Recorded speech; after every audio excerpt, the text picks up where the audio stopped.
The following podcast is entirely a work of fanfiction. It is unofficial, unaffiliated, and unauthorised. Neither the podcast nor any individual involved in its production is now, nor has ever been, in any way associated with HBO, Game of Thrones, George R.R. Martin, or the Song of Ice and Fire book series. The podcast was, is now, and shall always be entirely without profit. Neither the podcast directly, nor its makers indirectly, generate or receive any form of revenue or financial restitution that might otherwise accrue to the rightful copyright holders. The following podcast is entirely a work of fan fiction. We hope you enjoy it. Stannis Baratheon reins his horse to a stop and dismounts, casting a judgmental eye over the scene.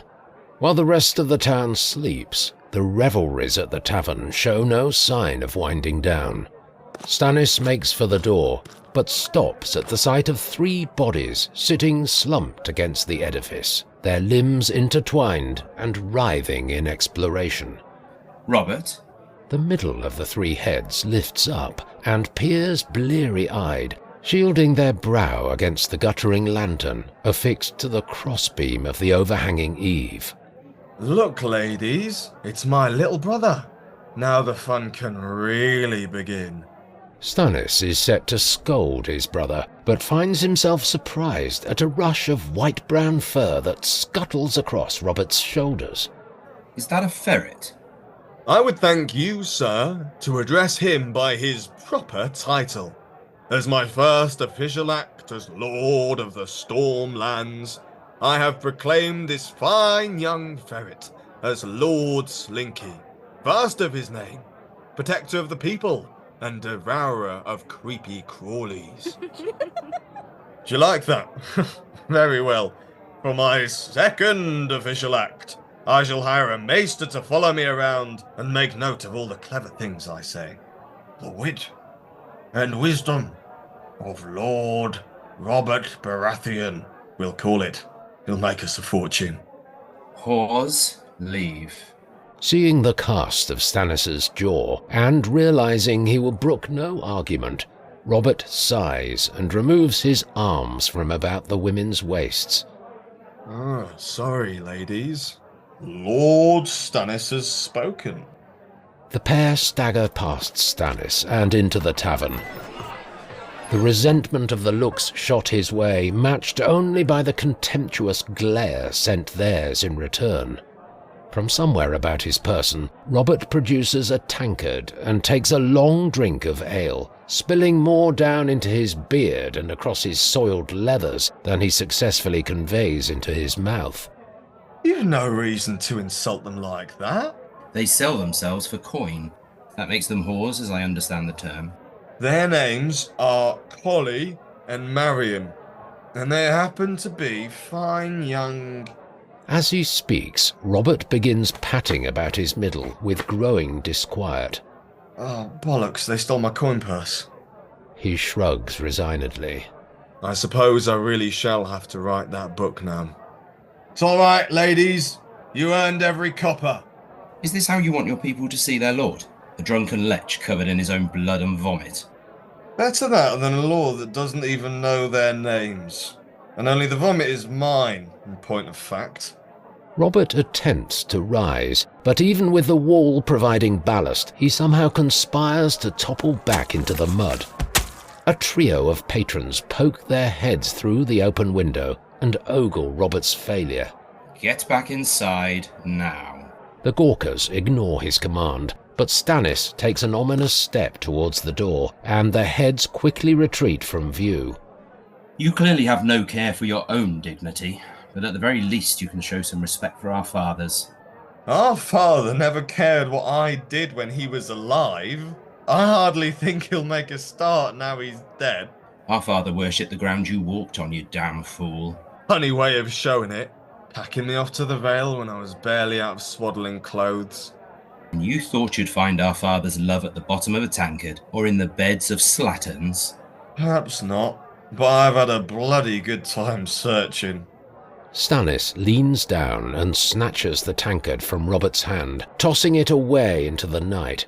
Robert flails an arm in protest, then drops back in abject defeat, swatting a hand at his chin as Lord Slinky endeavours to nibble at Robert's ale-soaked beard.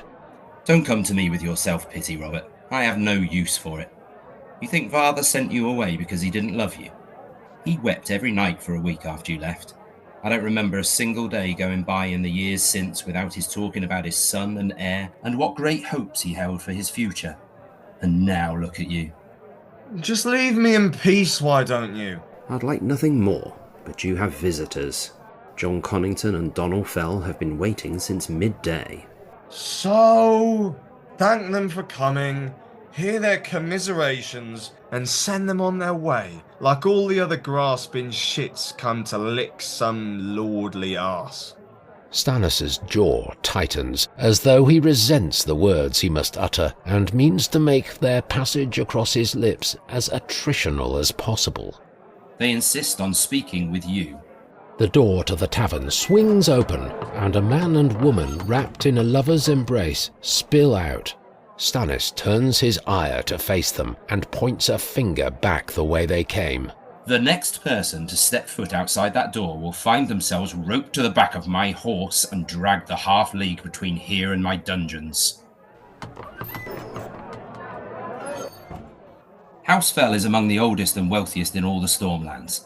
Jon Connington is heir to Griffin's Roost, and given the state of his father's health, he'll be its lord before too long. Jon Connington is a cunt of the highest order. You haven't seen him since you were children. Well, he was a cunt then, so I'd wager he's still a cunt now. Hard habit to break, being a cunt. People change, Robert. They mature, or at least most of us do. You're their lord, they're your problem. Now get up and get on your horse, if you can manage that much. Maybe the ride back will sober you up some.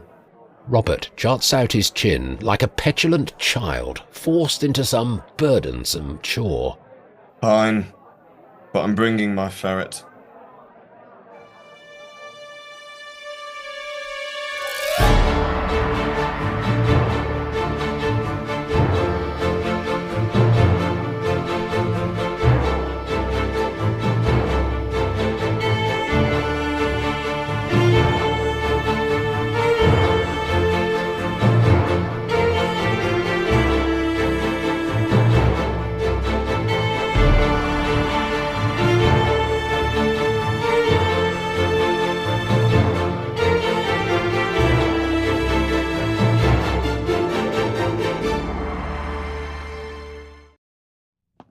Robert stumbles down the corridor, barreling towards his brother's door.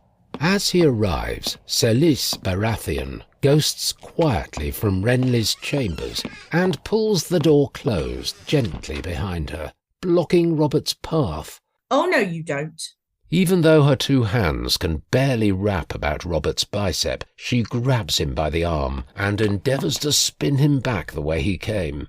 Unhand me, woman. I want to put my brother to bed.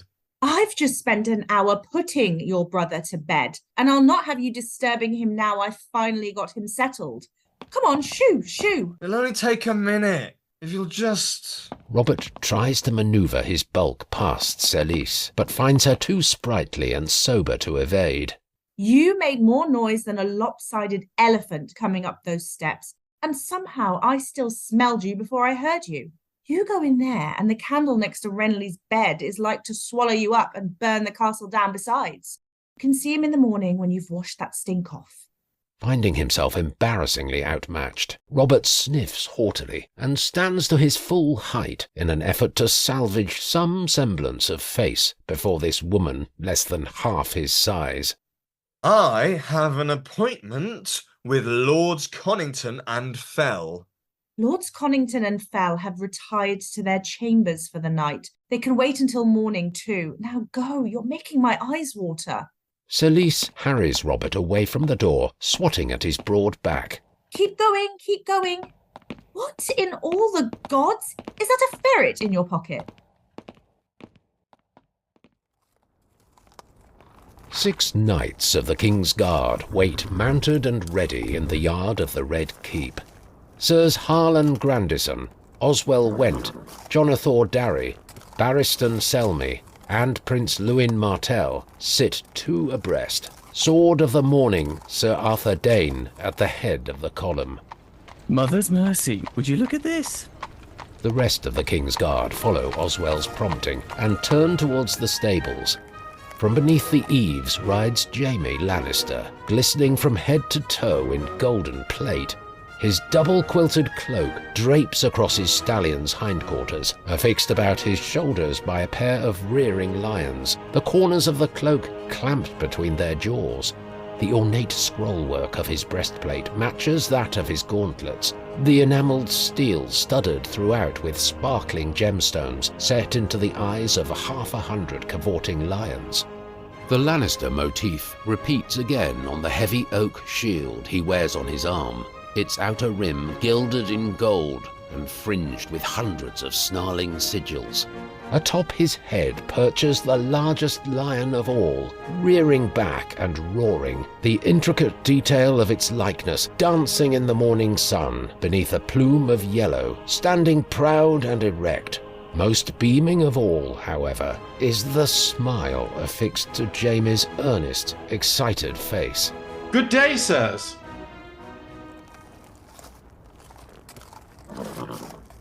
The brothers of the King's Guard nod their greetings, their efforts to disguise their amusement occupying a spectrum from the gracious comportment of Harlan to the barely disguised mockery of Lewyn. Oswell leans over to Jonothor. Here, Jonothor. Oswell directs his friend's attention to the sword at Jaime's hip, encased within its sheath of supple leather dyed a dark crimson. What do you reckon? 10 silvers says yes. Go on, then. Give us a side of your steel, won't you, lad? Jaime is only too happy to comply. He draws his sword with a flourish, brandishing it aloft with pride. Seemingly cast of solid gold, the blade positively throbs in the sunlight, its brightness like a bolt of petrified lightning. Jonothor reaches into the purse at his belt and begrudgingly passes a handful of coins to a beaming Oswell. Jaime furrows his brow in bafflement. All right, let's make a start, shall we? At Arthur's command, the column files towards the gates of the Red Keep. Despite bringing up the rear, Jaime sits as tall and proud in his saddle as a conquering hero fated by a city of rapturous admirers. From the window of Lysa Tully's chambers, Petyr Baelish watches the scene below with a contemptuous sneer. The youngest Tully girl approaches from behind and wraps her arms about Petyr's middle, resting her cheek against his back. Don't you want to see this for yourself? Describe it for me. I prefer the sound of your voice to any sight the gods may choose to show me. Your sister's playing with her braid in that way she does when she's nervous. Oh, I hate it when she does that. Lord Hoster looks unsure of himself. He wants to lift her up in his arms, but that's how fathers greet their little girls, and it's a woman he means to present for the Wild Wolf's inspection. How does Brandon seem? Awkward, aloof. He's standing by his horse and... oh my. What? Cat moved as though to kiss his cheek, but he took her hand instead. Perhaps I do want to see this after all. Lysa releases her hold on Petyr and steps behind him at the window. That certainly doesn't look like the greeting Cat was expecting. How awful for her.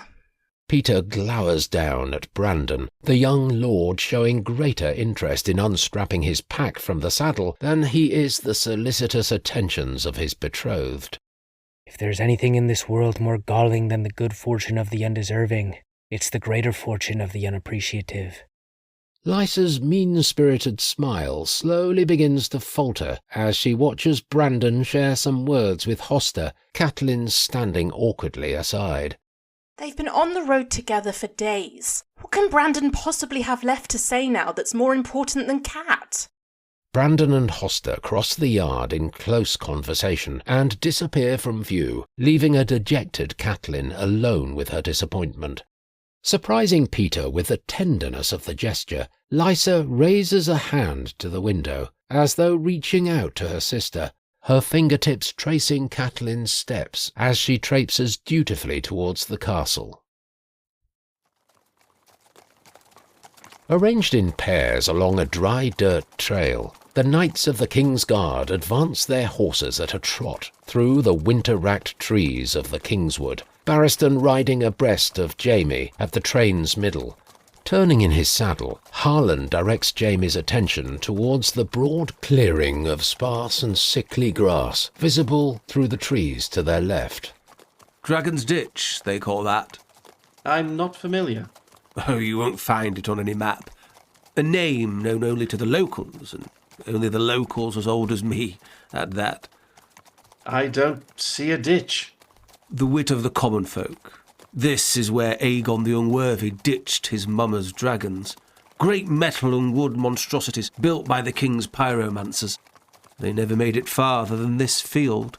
The very first trials burned down half the king's wood. When I was just a boy, my father brought my brothers and I to see them. They'd been completely abandoned, just left out here to rust and rot. Gods, Harlan, how ancient are you? Did the children of the forest still roam these woods when you were a lad? Old enough to remember when young knights respected the wisdom of their elders, Sir Oswell. What did Aegon intend to do with his dragons? Invade Dorne, the fat old fool. As if his forebears hadn't proven the idea folly enough when they had actual dragons made of flesh and fire. Don't you know your histories, boy? Neither Lewyn's tone nor his manner of address passed Jaime's notice, but today is not the day for childish pique. I never cared much for reading, sir. It never came naturally to me. Unlike your skill with the sword, no doubt?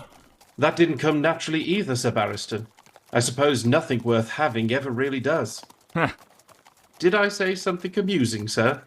Only the notion that the son and heir of the richest house in all 7 kingdoms ever found anything hard to come by? While princes of Dorne are world-renowned for pulling themselves up by their golden bootstraps. He has a fair point, Lewyn. A fool's tongue and a decided lack of respect is what the boy has, more like. Something else the two of you share in common, then? Arthur turns in his saddle to face Jaime. A skill mastered through hard work and dedication is all the more admirable than a skill simply gifted by the gods. You're right to take pride in that. Lewyn regards Jaime sourly, rankled by the feeling he's been outdone and seeking immediate redress. What does our Lord Hand think about you playing at soldiers like this?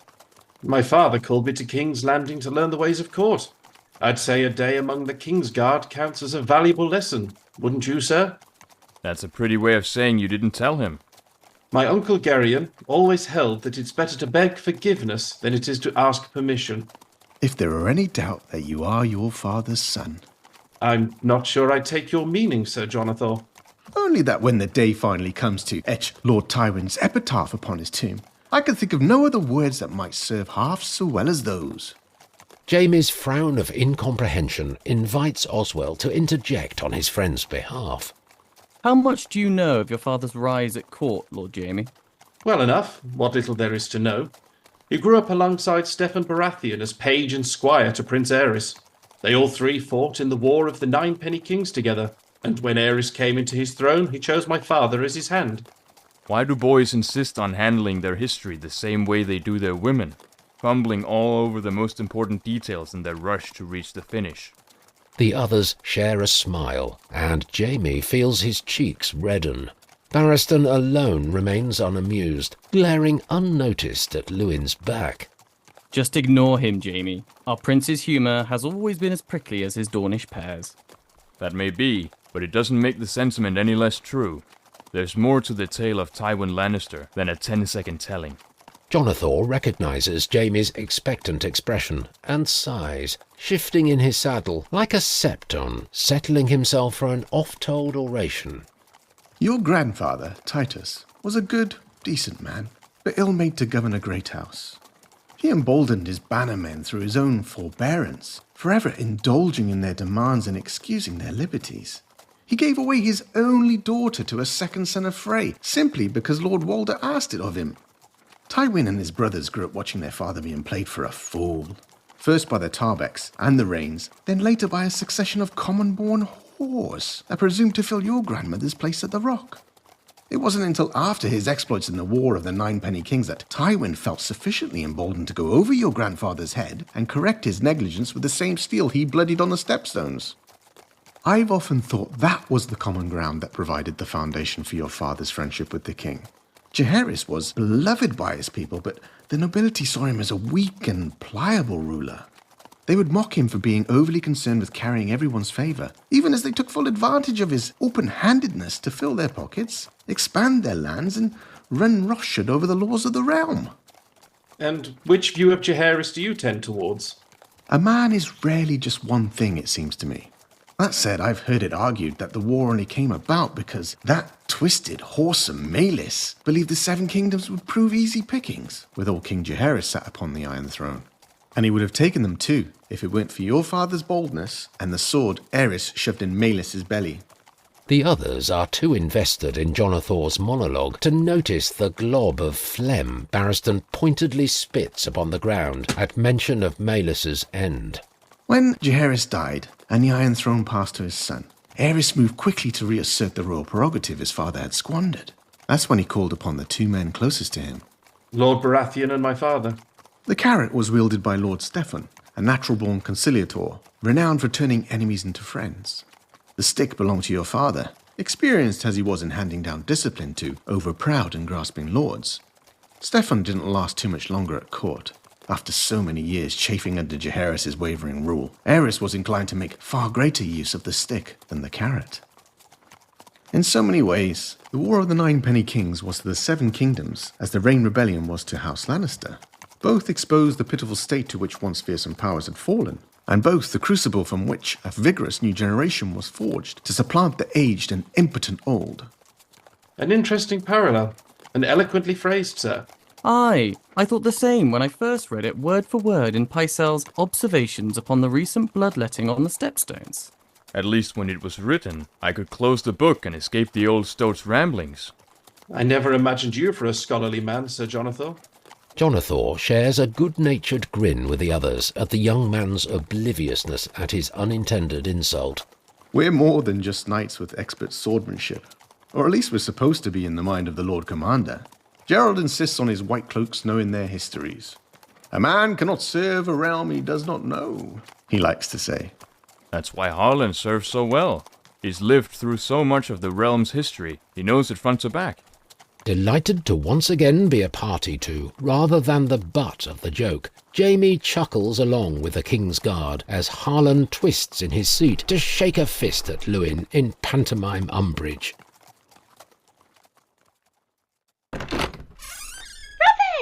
Ha ha! There's my little man. Oof, gentle now. Your big brother's feeling a little worse for wear this morning. Robert lowers Renly to the ground and studies him with pride. Let me look at you. Gods, you're a damned aurochs. Let me see those muscles. Renly flexes his skinny arms, and Robert gives the twig-thin appendage a gentle squeeze. Stannis says I need to eat my vegetables if I want to grow as big as you, but I hate vegetables. Stannis must be blind. You've got bigger muscles at 9 than he's got at 23. Here, I have a surprise for you. Robert reaches into his shirt and pulls out a length of twisting fur. Lord Slinky dangles from his haunches, blinking at the upside-down sight of a transfixed Renly. Can I hold him? Just a moment. I need to make the proper introductions first. Lord Slinky, this is Lord Renly of House Baratheon. Lord Renly, this is Lord Slinky of House Ferret. Lord Slinky scuttles from Robert's hands into Renly's. Careful now, he's a biter, so you'd better... Robert raises his eyebrows, impressed at the restraint Renly's immediate adoration has seemingly exerted upon Lord Slinky's more nibbly impulses. It appears you've made a new friend. Renly buries his face in the ferret's fur. Best friends. Do you think Mother will let me keep him? Suddenly and violently expelled from the excitement of the moment, Renly's face drops, and his eyes begin to shine with burgeoning tears. It's all right, lad. I woke up in my old bed this morning and somehow forgot my last 10 years at the Eyrie.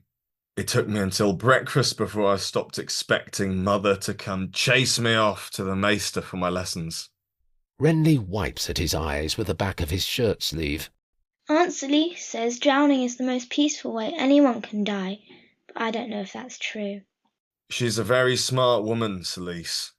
If she says a thing to be so, then that's good enough for me to believe it.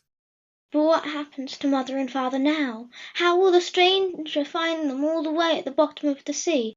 Master Crescent says that's where the drowned god lives, but we worship the Seven, don't we? Robert flounders, feeling the depths of this conversation quickly rising up and over both his experience and his comfort. He pats Renly's head, stroking his hair.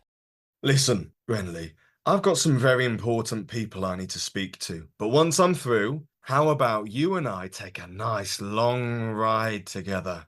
We can even take a couple of fishing rods with us and try to catch us some supper, if you'd like. Can we take the dogs with us? Absolutely. And Lord Slinky too? Whatever makes you the happiest, that's what we'll do. We can talk about anything you have on your mind. You can ask every question there is, and I'll try my best to give you answers to all of them. Deal? Renly smiles and exaggeratedly nods his head in emphatic accordance, holding out his arm to allow Lord Slinky to disappear down his sleeve. There's a good lad. You and Lord Slinky get yourselves acquainted, and I'll come find you as soon as I'm done. Standing in the doorways of their crude wooden shacks, the common folk of the Kingswood watch pensively as the small band of riders enter the village. Mothers corral their barefooted brood and follow the King's Guard with wary vigilance, while fathers gather across their path to mutter in low tones and cast sidelong glances at the intruding column. Reining their mounts to a standstill, Harlan and Arthur climb down and approach the welcome party. Oswell and Jonothor pace over to the line of ramshackle dwellings and begin a subtle survey of the area. Jaime follows their progress from horseback, noting with disquiet how their amiable greetings are uniformly rebuffed with silence and suspicion. Don't worry, lad. They're not the friendliest when it comes to outsiders, but they mean us no harm. They're paid by the Crown to tend the Kingswood, cut down rotten trees, set the poacher traps, watch for wildfires in the summer months. Could be they have some information for us on the Brotherhood. I thought the small folk protected the Brotherhood. They did, and many of them still do. But our Sword of the Morning there is a good friend to these people. This was an especially hard winter for them, so Arthur went before the council on their behalf and won them a reduction in their taxes. My uncle once said it is a cheap kind of love that can be bought with gold. My father told him that gold and fear are the only currencies worth trading in. Lewyn Martell turns in his saddle. Sounds like your father is the brains in the family, then. Sir Arthur is the greatest knight I've ever known, but the commoners bear him no love, no matter what sentimental horseshit Barristan might peddle you to the contrary. His kindness on their behalf counts for little and less when measured against their own interests. Barristan scowls at him, and is not at all pleased to see Jaime giving serious thought to this cynical assessment. So their loyalty is available to the highest bidder? They would rather suffer the shame of abetting a brotherhood of villains than claim the honour of aiding a brotherhood of heroes? Ha! A brotherhood of heroes. I must remember that one. Lewyn turns his horse about so he can face Jaime, leaning in as though sharing a greatly privileged confidence. Allow me to offer you some insight into how the world really works, from one fortunate son to another. Honor will not fill these poor wretches' bellies, nor keep them warm when the winter comes, while shame is a familiar feeling for those that must do whatever they can simply to survive.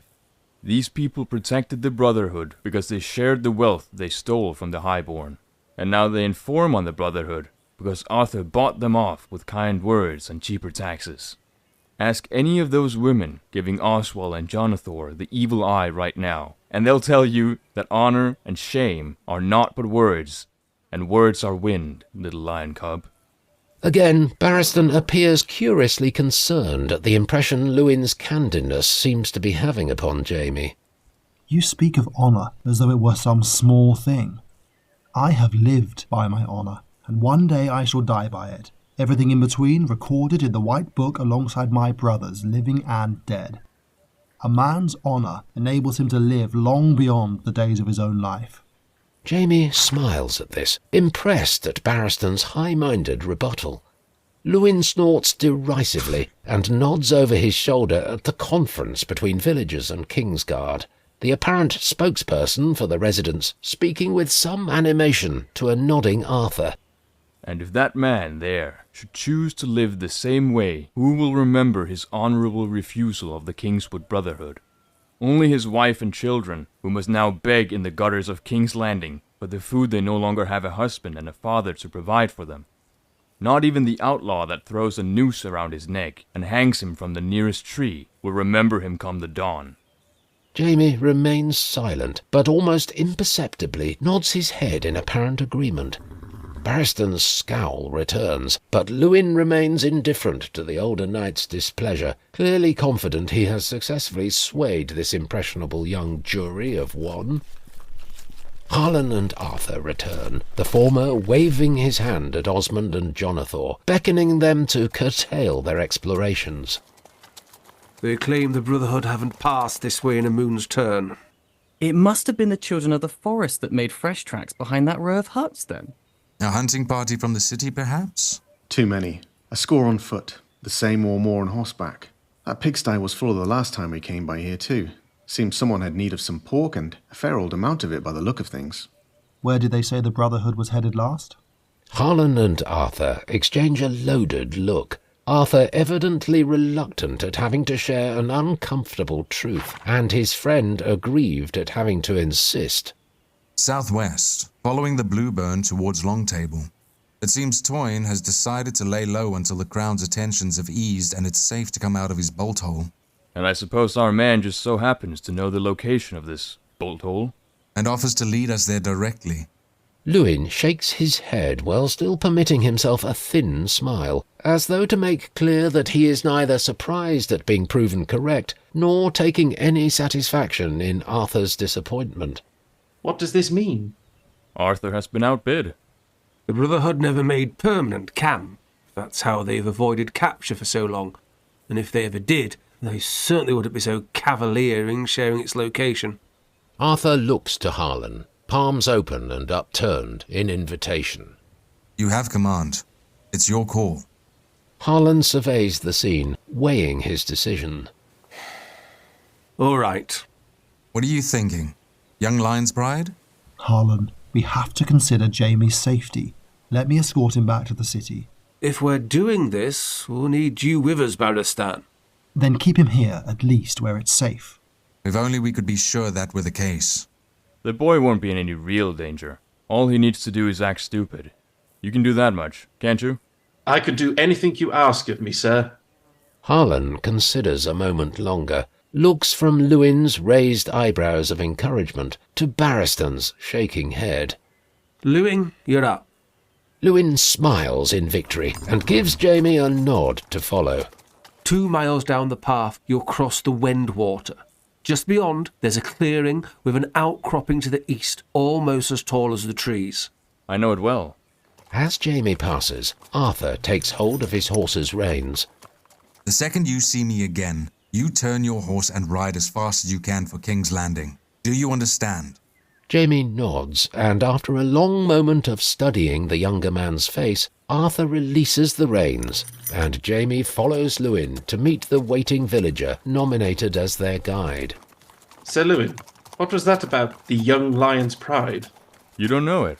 I'd have thought your father would have told it so often you'd know the tale from memory by now. I know it, I just don't understand how... Lewyn! Lewyn and Jaime halt their horses. Every head in the village turns to hear, including and most notably the villager leading Lewyn and Jaime. You're just on reconnaissance, don't forget. Let this good man show you where the Brotherhood is camped, then return at once to the city. We'll wait for you there. Lewyn waves a hand in acknowledgement. Then he and Jaime continue, their companion a dozen paces ahead and out of earshot. So, we're the scouts? Lewyn grins knowingly. No, young lion. We're the pride. John Connington and Donal Fell sit in chairs close to the fire, sipping at hot wine. Robert sits across from them, his head propped wearily on one fist. Will you be attending the great tourney at Harrenhal, my lord? I mean to, assuming I can get things squared away here in time. And yourself? Well, I had thought to compete in the melee, until my son Garland brought me to my senses. I mean, even in my youth, I wasn't half the warrior I thought I was. And even that was barely a tenth the warrior your father actually was. You fought beside him in the War of the Nine Penny Kings, if I remember rightly. There were a great many of our generation that were first blooded during the last Blackfire Rebellion. We forged bonds that lasted the rest of our lives. Lymar Catherine, Harry Granderson, his brother Sir Harlan, we all had the honour of serving alongside Steffan under your grandfather Ormond's command. Lord Ormond died in battle, no? To my eternal regret. The events of that day haunt me even now, 20 years later. I still wake in a cold sweat sometimes at the memory of that malformed beast charging through our centre like the stranger himself, seeming every bit as large as the warhorse he sat. Your grandfather fought bravely, Robert, but Baelish was no ordinary man. He died too, did he not? King Aerys spilled his guts upon the rocks of Bloodstone, which I am given to understand oft proves fatal. He did, though he was still Prince Aerys at the time, of course. He had yet to succeed his father, Jaehaerys. May the gods grant him a peaceful slumber. Perhaps we might turn to the matter you wish me to consider. It's Lord Fell's matter, in truth. I'm just here as his second, and only then because my father was too sick to come himself. He sends his sympathies, by the way. You'll convey my deepest gratitude, I'm sure, as well as my hopes for his fast and full recovery. Well, as I said, it's a very simple situation, easily resolved in only a few moments. Now, as you know, Bellwood and Bronsgate are separated by several hundred acres of the Kingswood. Although any and all game indigenous to the woods falls naturally under the Royal Charter, House Fell and House Buckler have always had a degree of clemency from the Crown when it comes to deer or hog brought down within sight of our respective seats, for which I, at least, have expressed my most profound gratitude to His Grace on more than one occasion. Or rather, his Lord Hand, the King being otherwise engaged. Where's that wine gotten to? So far, so satisfactory. But here comes the fault in the fleece, as my dear old mother was wont to say. While the Red Keep lies beyond the view of both Fellwood and Bronsgate, the same cannot be said of one another. There has been, as a consequence, a long-standing disagreement between House Fell and House Buckler as to the proper custom for hunting quarry in the woods between our two seats, as both are very much in sight. Do you see? Perhaps if I could find a map on one of these shelves to better illustrate. No, that won't be necessary. I'm following along just fine. Robert has suffered all this from a distance, interred deep down in a miserable pit, dug with drowsiness, drink, and acute disinterest. But the prospect of his suffering being prolonged rouses him to life. Are you certain? Because to properly explain the situation as it stands now, I'm going to have to draw upon some rather arcane points of common land law. So it may be best... It seems to me, my lord, that if we're going to settle this dispute, then ideally both parties should be present. I was given to understand that Lord Buckler visited Storm's End yesterday. In fact, I was rather aggrieved at the potentially prejudicial advantage his case may be afforded by his being the first heard. He was here, I believe, but only to offer his condolences. I imagine he thought petitioning for gaming rights to a man so recently bereaved might appear rather tactless. Donal opens his mouth to defend himself, but recognises the agreement writ upon Robert's face and switches to a more agreeable tack. Well, I can see now how the moment may not be the most opportune to raise the issue.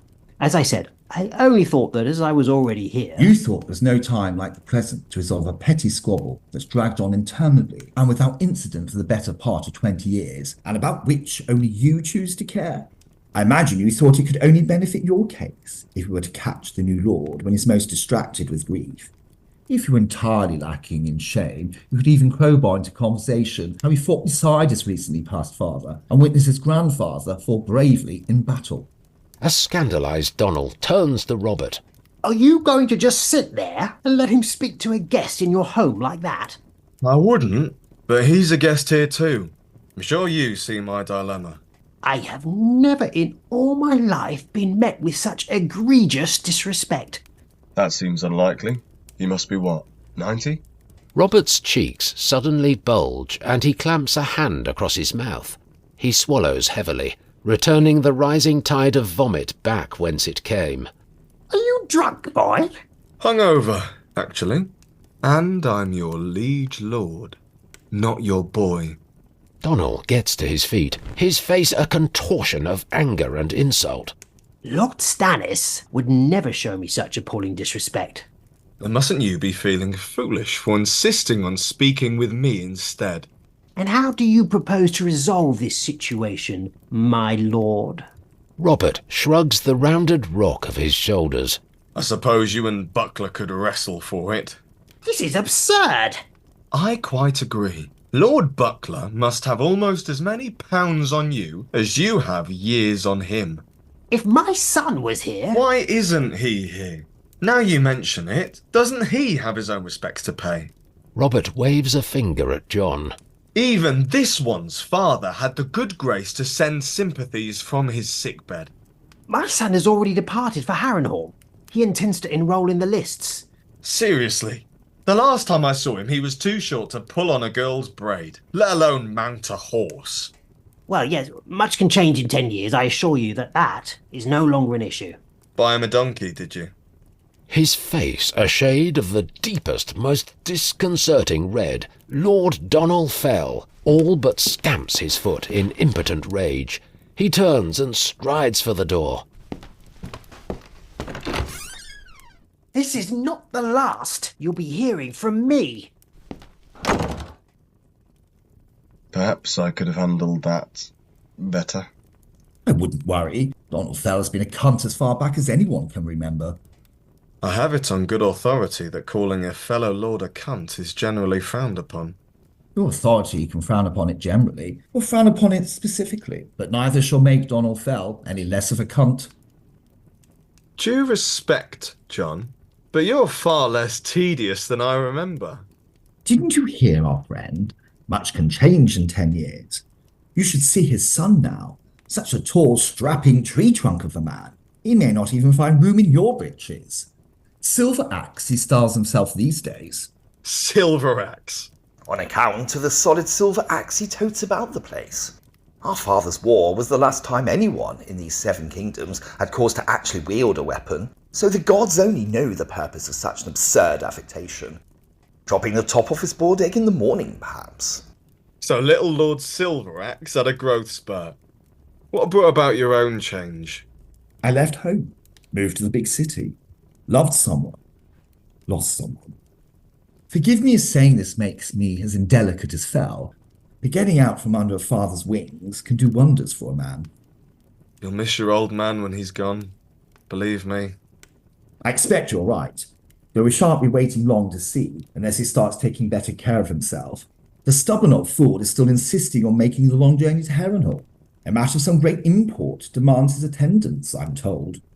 John leaves this last morsel hanging, waiting to see if Robert will bite, and while Robert does open his mouth, it's only to pass a mighty yawn. I am sorry for your loss, Robert. I did not know your father well, but I did have the great honour of squiring for him once. Was that before or after Prince Rhaegar? We squired together, actually. Only a tournament or two, before your brother came of age. You and the prince are cousins, I understand.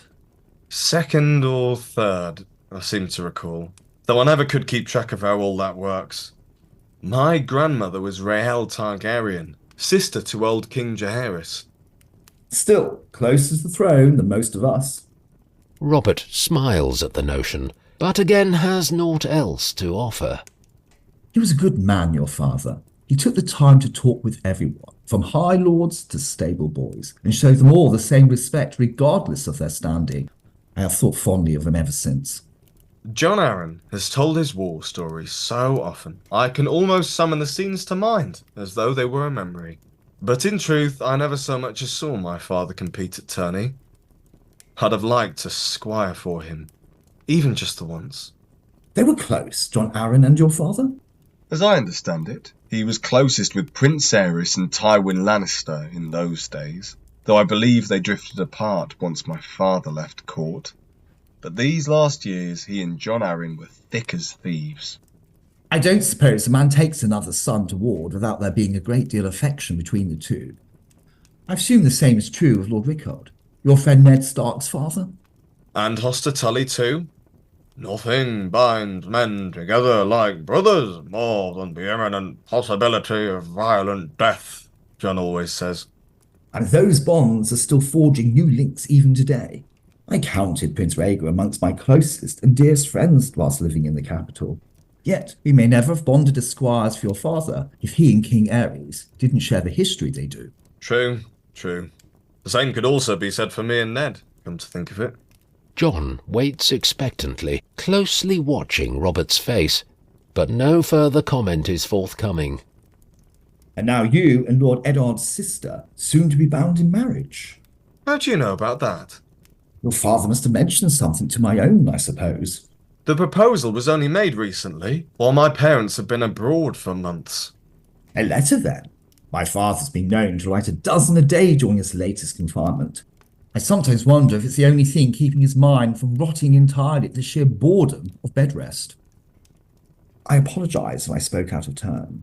I wasn't aware it was such a secret. No secret. Although Jon did encourage Ned and I to keep the news discreet until everything was agreed. It's not quite official just yet. We're still waiting on confirmation from Winterfell. Jon looks as though he's about to speak, but after a moment's hesitation, seemingly decides against it. Robert turns impatiently towards the doorway. You'd think they went to pick the bloody grapes themselves. Perhaps we might retire to a local hostelry instead. I should very much like to raise a cup to your impending nuptials. Now there's an idea. In fact, I know just the place. They both stand, and Jon follows Robert from the room. I warn you, once I start in on the ale, I can really put 'em away. And I warn you, I left my coin purse at the roost, so the ale is on you. Another man too tight-fisted to buy his round. We'll pick up Ned on our way out the door. You and him will get along like a couple of penny-pinching fishwives haggling over the price of haddock. As Robert and Jon pass down the hallway, the door to Renly's chambers opens, and the boy and his ferret step out. Renly looks after the retreating pair, the expectation that Robert will remember his promise and return still lingering upon Renly's face long after his big brother's voice has receded beyond his hearing. Lewyn and Jaime follow their guide through the Kingswood, their horses wet to the knees from the Wendwater tributary through which they've just waded. Why did the others return to the city? What if the villagers are in league with the Brotherhood? What if this is all a trap? Oh, it's definitely a trap. But didn't you hear what Harlan said? I did. And so did the villagers, our helpful little guide here included. Lewyn twists in his saddle and points in the direction from which they've come, to a column of grey-black smoke away in the distance. See that? That's a warning that we're coming. They'll have started the fire burning the minute we left the village. And up ahead, where the foothills begin? Jaime's gaze finds the line of hills a mile down the trail, following the slope down to where it meets the trees. On their current course, they will soon arrive at the worst possible position from which to defend a mounted charge from the higher ground. Perfect site for an ambush, wouldn't you say, boy? Jaime bristles once more at Lewyn's easy disrespect. If I have done something to offend you, sir, I should appreciate your telling me outright. You called me sir, for a start. I was a Prince of Dorne long before I was a knight. They ride in silence for a moment, as Jaime considers Lewyn's meaning. Very well, Your Grace. I apologize for my lapse in proper courtesy, and can only avow that in future... Gods be good. I'm just playing with you, lad. You are? Truth be told, I couldn't give a septus tit about honorifics. If I play at taking offense, it's for one of two reasons. Either I'm bored and provoking a row for my own amusement. Or I'm looking for an excuse to run you through. Jaime studies Lewyn's profile, not sure now whether he's being toyed with or threatened. Lewyn smirks to himself, in no hurry to settle Jaime's mind. He draws Jaime's eye to the beginnings of a rocky outcropping that rises gradually beside the trail until it becomes a sheer face only a few feet shorter than the tallest trees. Lewyn motions for Jaime to halt and slides down from his mount. Ahead, their guide realizes he's walking alone and retraces his steps. Apologies, friend, but it seems my horse has turned a joint crossing the river there. We'll have to stop for a spell, give him a chance to rest that leg. The guide does not greet this news gladly, and turns to peer anxiously at the foothills ahead. He seems likely to argue, but Lewyn settles the matter by taking a seat upon a conveniently placed boulder that has detached itself from the rock face. He's a stubborn old mule. He won't move again until he's good and ready. The Prince of Dawn flashes the guide a reassuring smile. Nothing to be done but sit and wait, I say.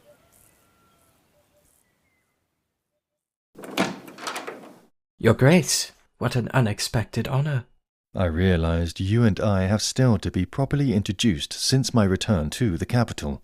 Rhaegar notices the metal bar in Varys's hand, looks past the eunuch into his chambers. An enormous wooden crate sits in the centre of the room. But if I'm interrupting something...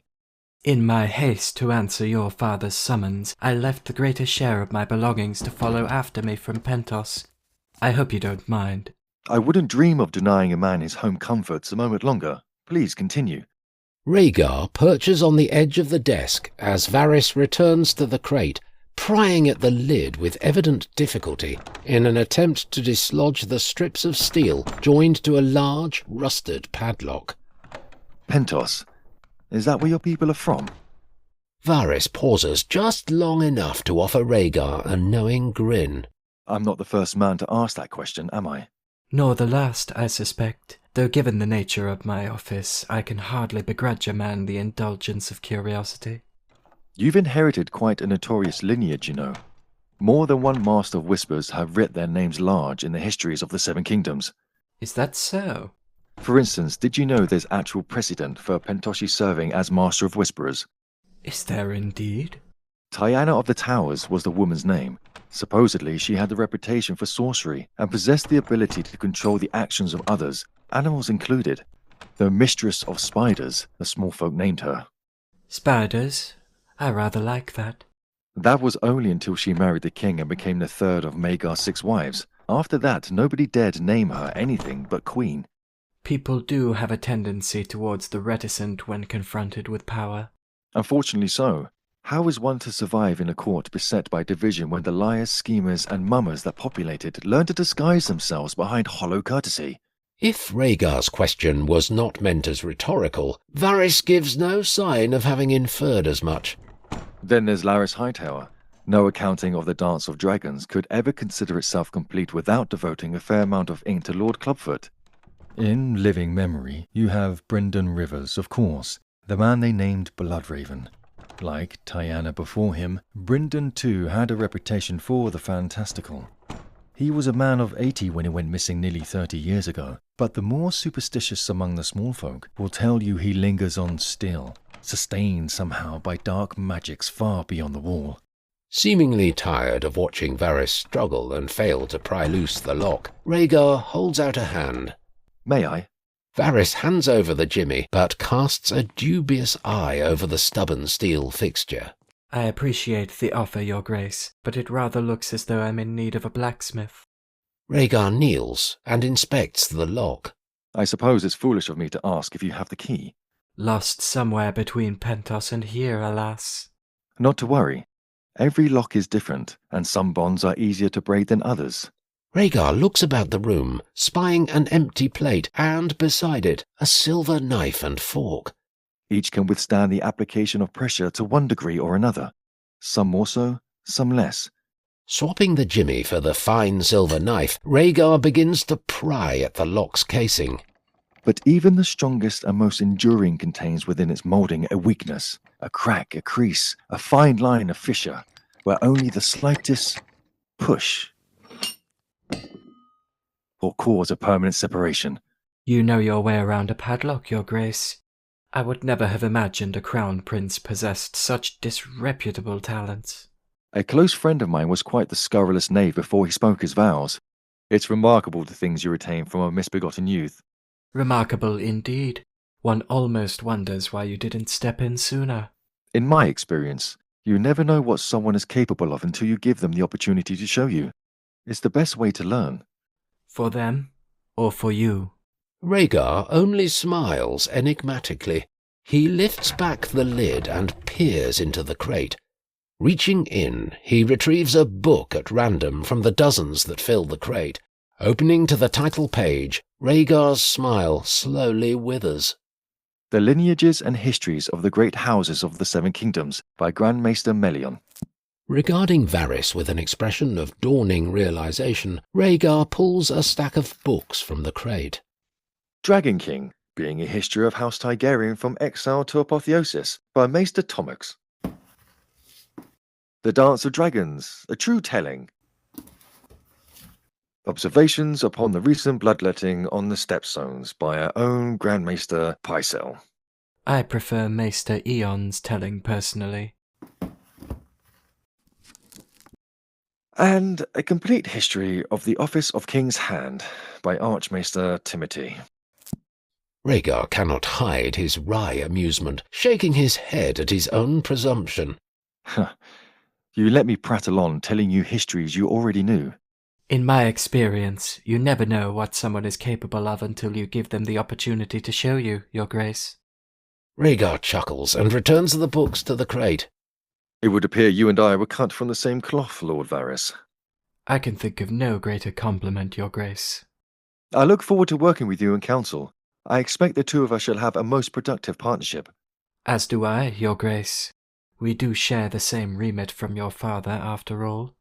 I have greater ambitions in council than merely performing as my father's puppet, Lord Varys. I fear the king may not be overly pleased to hear that, Your Grace. I fear as much myself, so I cannot tell you how reassuring it is to learn I shall have the support of a man of such similar mind. Ned Stark enters the largest of Storm's End's several solars to find Stannis sitting before the fire with cup in hand. You're still here, I see. Robert asked me to stay for the service. I'll ride direct for Harrenhal from here. Ned pours himself a cup from the jug sitting on the sideboard and looks to Stannis quizzically, having expected wine, but finding only water. And the Father gave unto them the dew of heaven, mixed with gall, and after tasting it, those men of least immodesty would drink not the slightest drop, though their throats were dry and swollen. What's that? Are you some manner of heathen, Stark? It's a seven-pointed star, clearly. We keep the old gods in the north. I've never been to Gulltown, but I still know better than to lie with dockside whores. Robert told you about that. What? Nothing. I mistook your meaning. I never imagined you for a godly man. My wife enjoys books and likes to read aloud at the supper table. She detests the dogma as much as I, but appreciates its poetry all the same. Ned hesitates, weighing his words carefully. Have you spoken with Robert? Once or twice. I believe we even had a whole conversation when I was 15 or so. Tell me, Stark, do you find you've developed a talent for this over the years, following in my brother's wake, smoothing out his path for him? Robert's still out drinking with John Connington. He didn't ask me to speak with you. He has you well trained, then. Renly came knocking at my door earlier, searching for Robert to take him riding as he promised. I'm sure it simply slipped Robert's mind. He adores Renly. I've been with that boy every day of his life. It was me that taught him to sit a horse, to hunt, to fish. Robert sends a toy or two on name days and visits once every few years, and yet somehow it's Robert he cries for when I tell him our parents are dead. It's a cheap kind of love, a child, easily earned and carelessly given. It's the only kind Robert has any patience for. You do your brother a disservice. I'm not so cheaply bought, you mean? There was a time, A very long time, in fact, when I allowed Robert's selfishness to hurt me. Then one day, after another of Robert's unthinking cruelties had sent me raging to my father, he sat me down and explained that I mustn't blame myself when Robert cast me aside for whatever new distraction had taken his fancy this week. Robert was just too big, Father told me. Too full of life, and men like that simply took up too much space, sucked up too much of the air around him to ever accommodate another person. The gods did not build him to think about others. He wasn't built to be a brother. I believed that for many years. I even made myself memorize my father's exact words so I'd have them ready for the day that Renly came to me as I'd gone to my father. But I realized today, I can't tell my brother that, can I, Stark? Because it would be a lie. Robert always did have the capacity to be a brother. He just hadn't met him yet. Which really makes no kind of sense at all when you think about it. You and I have far more in common with each other than either of us have ever had with him. Robert said something similar himself. Oh? He said we shared a similar temperament. The wild wolf. Isn't that what they call your brother Brandon? If anyone can understand what it's like growing up in Robert's shadow. You don't know my brother. No more than I know my own. But I know you, Eddard Stark.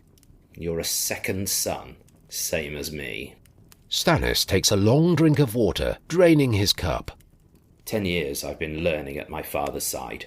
I've followed him over every square foot of the Stormlands, visited with him at every cottage and castle, every holdfast and hovel. I've collected his taxes and enforced his rulings. I've stood in his stead at more funerals and weddings than I care to count. You hold Robert's absence against him. You resent carrying the burdens of his duty. I resent him coming to take them from me. I am a good lord, Stark. Better than I ever imagined I could be. And my father knew it too, though gods know it took him long enough to see it. Only once in the 20 years since my parents returned from court did father leave the Stormlands. Can you believe that? Once in 20 years. And only then because his old friend Ares ordered him to search the free cities for Prince Rhaegar's bride. Mother begged him to take her along, but he refused. She asked him every year after that, and every year he'd find some reason the kingdom couldn't spare him, even for a moon's turn. A good lord is like a good shepherd, he'd say. He never leaves his flock unattended. But this year, Mother didn't even need to ask. Let's take that tour, my father said to her one evening over the supper table. Stannis can take care of things while I'm gone. I remember feeling so proud. Your father trusted you to serve as Lord of the Stormlands in his stead. You have every right to feel proud. My father trusted me, aye. But now he and Mother are gone, and my big brother has sauntered home to claim it all for himself. Everything my father entrusted to my care with the last words he ever spoke to me. It's not my place to tell you what to do. But when I hear you say that you don't know Robert, I wonder if perhaps you should take some advice from someone that does. Talk to your brother, Stannis. You might be surprised at the man you meet.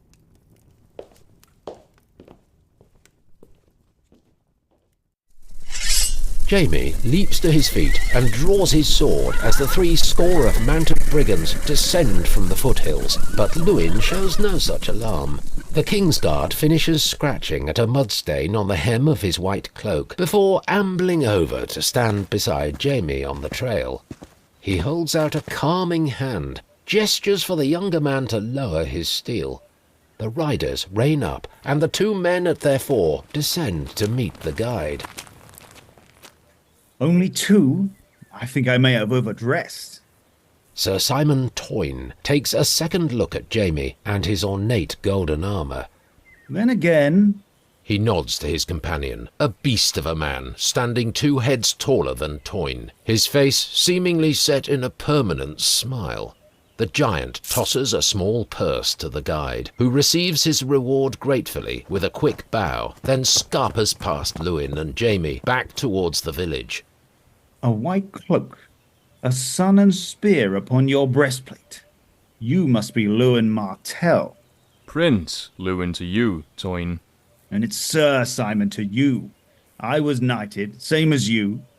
Toyne turns his attention to Jaime, looking him over from head to foot and back again. Well, you're a pretty little thing, aren't you?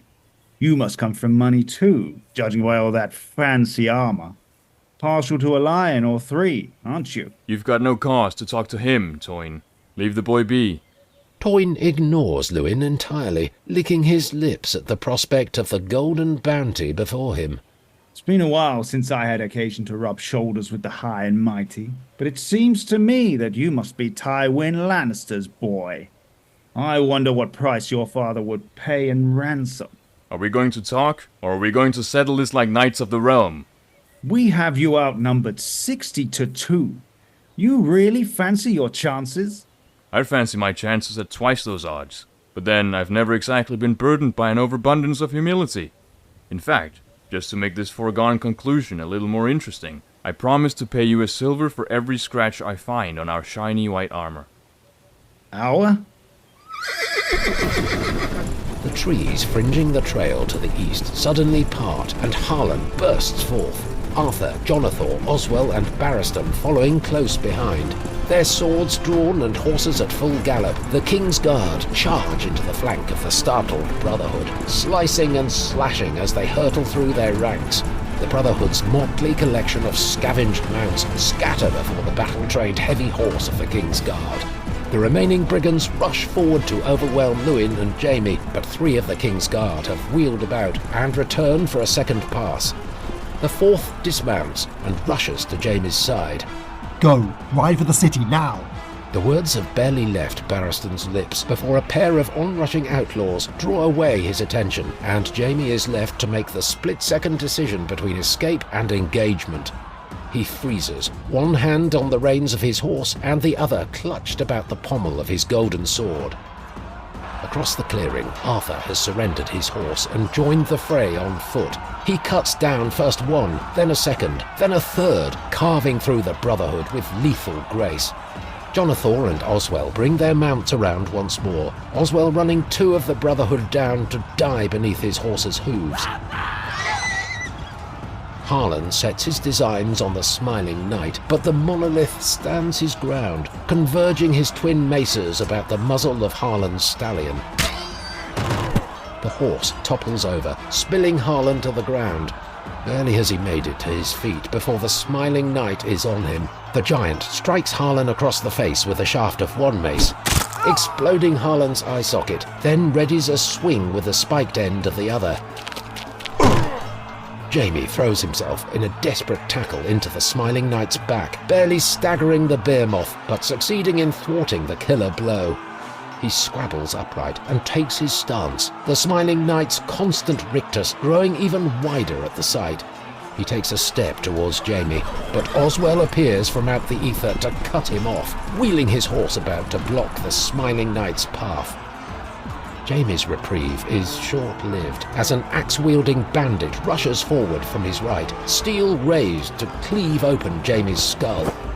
Jaime absorbs the attack with his shield, the axe lodging itself in the wood and stubbornly resisting the bandit's efforts to extract it. Jaime steps back and brings the shield with him, yanking the bandit off balance and onto Jaime's upraised blade.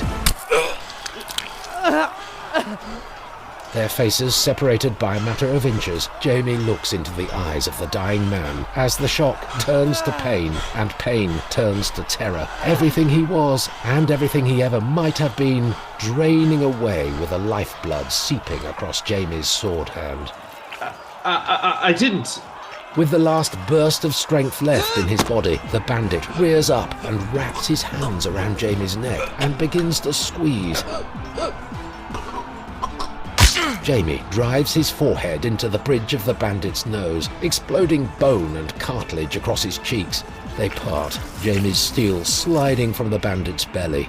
Without Jaime to support his weight, the bandit's legs immediately fail him and he drops to one knee, planting one arm in the dirt to keep himself from toppling over entirely.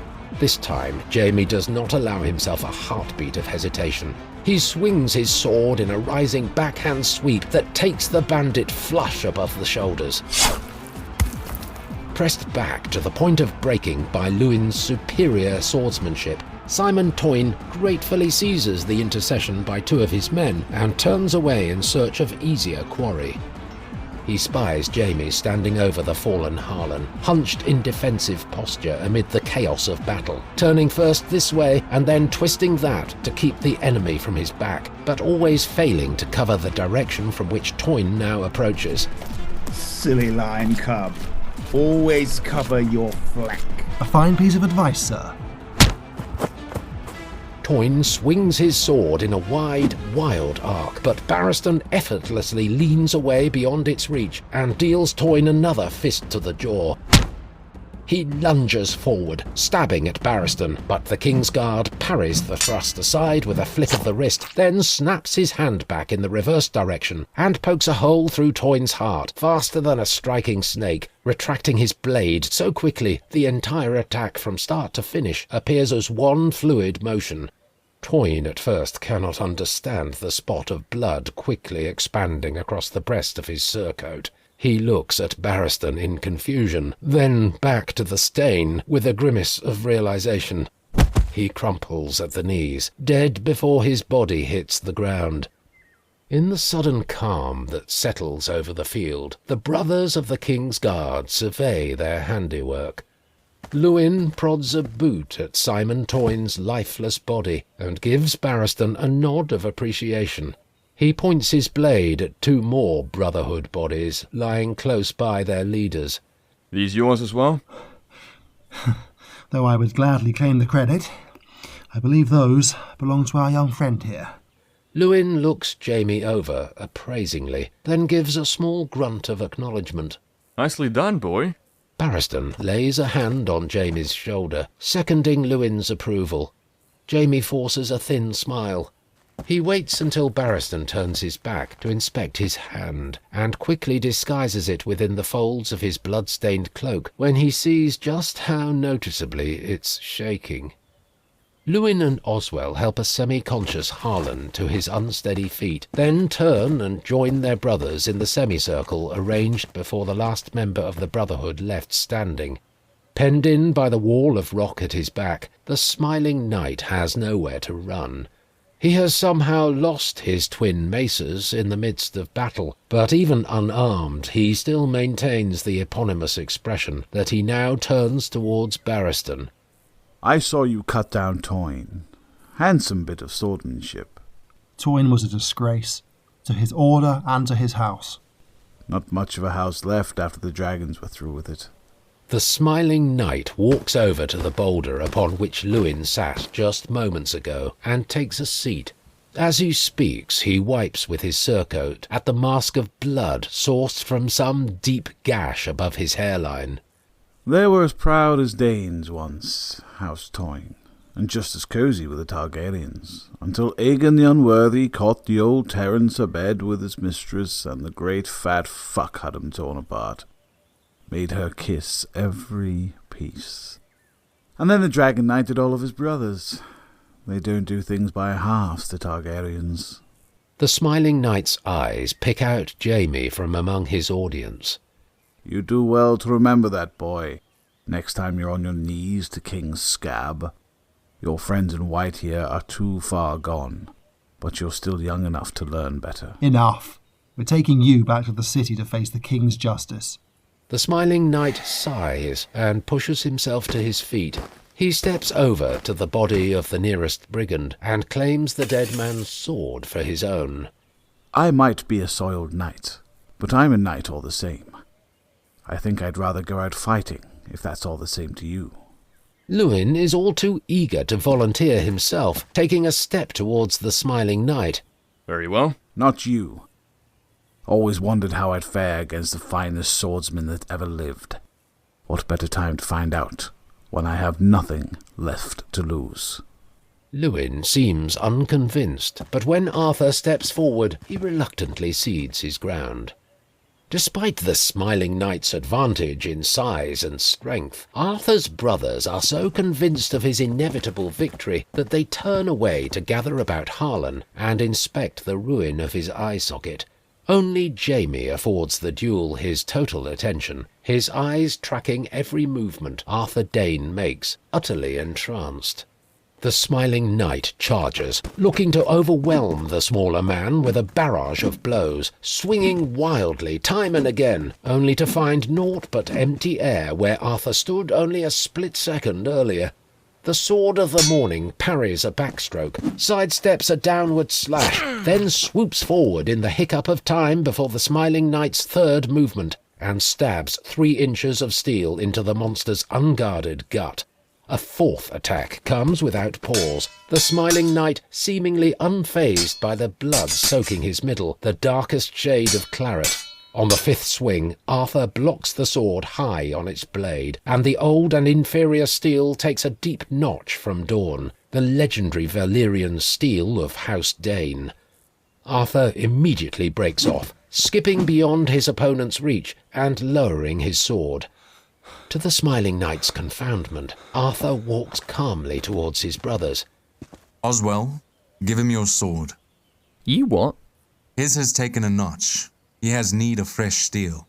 The smiling knight gawps open-mouthed in disbelief at his improbable reprieve and Sir Arthur Dayne's impossible chivalry. Fuck off, Arthur. He would have caved in Harlan's skull if the boy hadn't intervened. Just finish it. Arthur's implacable glare remains set as though cast in stone, and seeing he'll be receiving no backing from his brothers, Oswell sighs and trudges forward to resentfully hand over his sword. The smiling knight weighs the steel, the blade looking more a short sword against his gargantuan proportions. Very noble of you, Arthur. The smiling knight casts a long, almost lascivious leer at the Valyrian steel sword in Arthur's hand. But I prefer to have yours. Then you shall have it, sir. Arthur strides forward and strikes. The smiling knight parries and blocks, but his congenital immobility is only compounded by the blood loss through his belly, and his movement begins to slow as Arthur maintains his unremitting attack. The smiling knight swipes away a downward stroke, but takes a beat too long to regain his defence, and Arthur steps inside the open guard, and with a 2-handed grip thrusts Dawn through the smiling knight's throat. Only now, at the very last, does his grin finally falter, dissolving into a puckered oval of surprise. Arthur retracts his blade, and the smiling knight topples forward like a felled tree. True to his word, Lewyn counts up the damage done to Harlan's armour and tosses a handful of silver coins onto the smiling knight's corpse. Retrieving Oswell's sword, Arthur hands it back to its owner, then lifts the corner of his brother's cloak and runs it along the length of House Dayne's ancestral blade. Oswell inspects the dark red smear Dawn leaves upon the white fabric. Was that really necessary, Arthur? Aye. It's bad luck to do this with a bloodied blade. Arthur turns to Jaime. Take a knee, son. Jaime blinks, uncomprehending, but does as he's bid. Understanding passes through the King's Guard, and they form a circle about the pair, Harlan leaning heavily upon his brothers to keep himself upright. Arthur raises Dawn, and as he speaks, he alternately lowers its edge against Jaime's left and right shoulder. Jaime of House Lannister, in recognition of your bravery in battle and in gratitude for the life of our sworn brother that you saved this day, I, Sir Arthur of House Dayne, Sword of the Morning and sworn brother of the King's Guard, hereby proclaim you an anointed knight of the Seven Kingdoms. In the name of the warrior, I charge you to be brave. In the name of the father, I charge you to be just. In the name of the mother, I charge you to defend the young and innocent. In the name of the maid, I charge you to protect all women. From this moment, I hold you to a standard of duty, honor, and integrity commensurate with the traditions of this sacred order. You kneeled as a boy, now rise as a man, and as a knight. Jaime stands, his trembling hand enwrapped by both of Arthur's in a heartfelt shake, and allows himself to be turned about and presented. Brothers, Sir Jaime of House Lannister. The King's Guard close around the new knight, shaking his hand and patting his back in congratulation. Throughout, Jaime's legs are weak with exhaustion, his chest swelled with pride, and his face fixed in a grin so wide it puts the smiling knight to shame.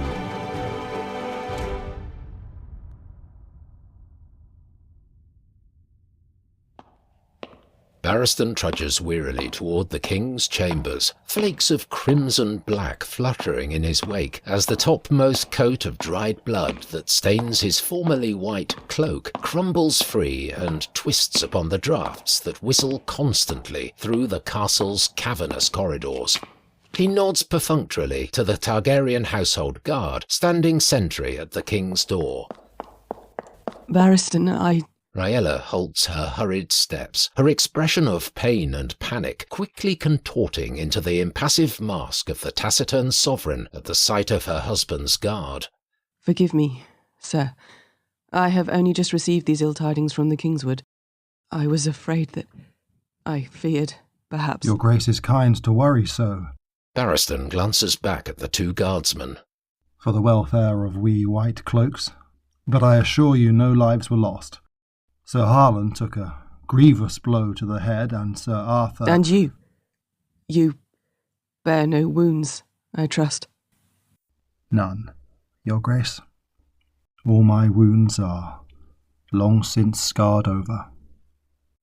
The Queen and the King's Guard regard one another for a long moment, both appearing as though they have more to say, neither appearing at all likely to speak another word. If there is nothing more, Your Grace, the King will be expecting my debrief. Of course. Please convey my best wishes to Sir Harlan. I will be sure to remember him in my prayers this evening. Barristan bows, and Rhaella returns back down the corridor. The bolder of the two men on door duty half grins at Barristan, his eyebrows raised suggestively, but the briefest of glances at the old knight's eyes, hard and bright as sapphires set in a blood-smeared and sweat-stained firmament, convinces him to immediately abandon any effort at bonhomie.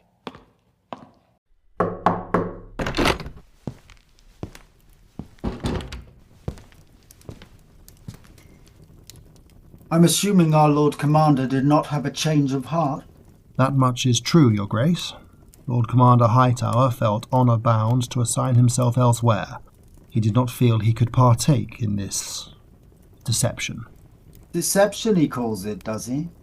If a little flattery counted as deception, then the mummers' farce we men must suffer in pandering to the vanities of women would count against our honour rather than in its favour, would it not? As you say, Your Grace. And what do you say, Sir Barristan?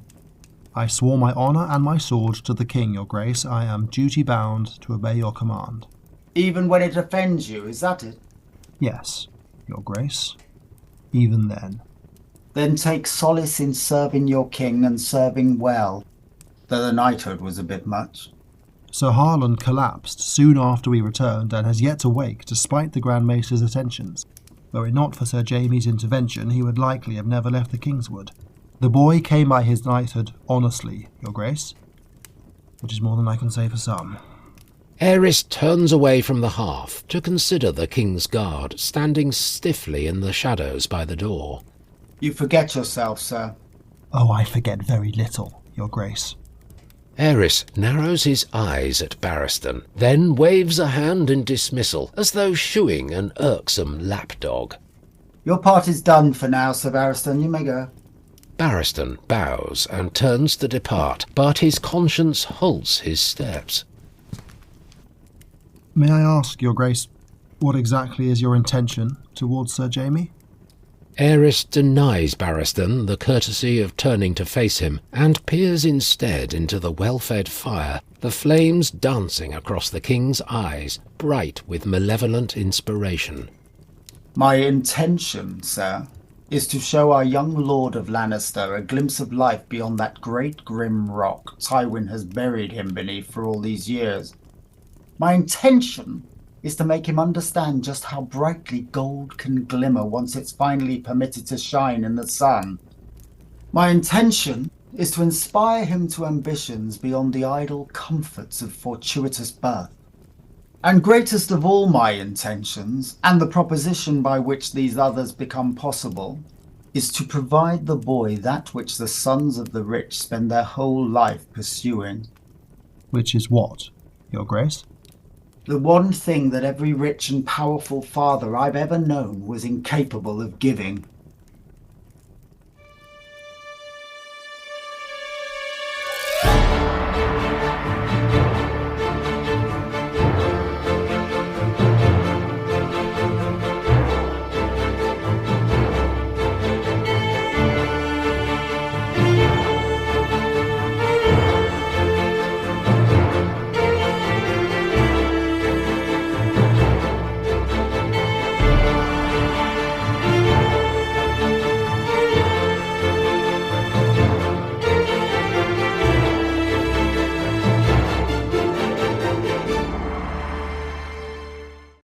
The preceding podcast was entirely a work of fanfiction. It was unofficial, unaffiliated, and unauthorised. Neither the podcast, nor any individual involved in its production, is now, nor has ever been, in any way associated with HBO, Game of Thrones, George R.R. Martin, or the Song of Ice and Fire book series. The podcast was, is now, and shall always be, entirely without profit. Neither the podcast directly, nor its makers indirectly, generate or receive any form of revenue or financial restitution that might otherwise accrue to the rightful copyright holders. The preceding podcast was entirely a work of fan fiction. We hope you enjoyed it.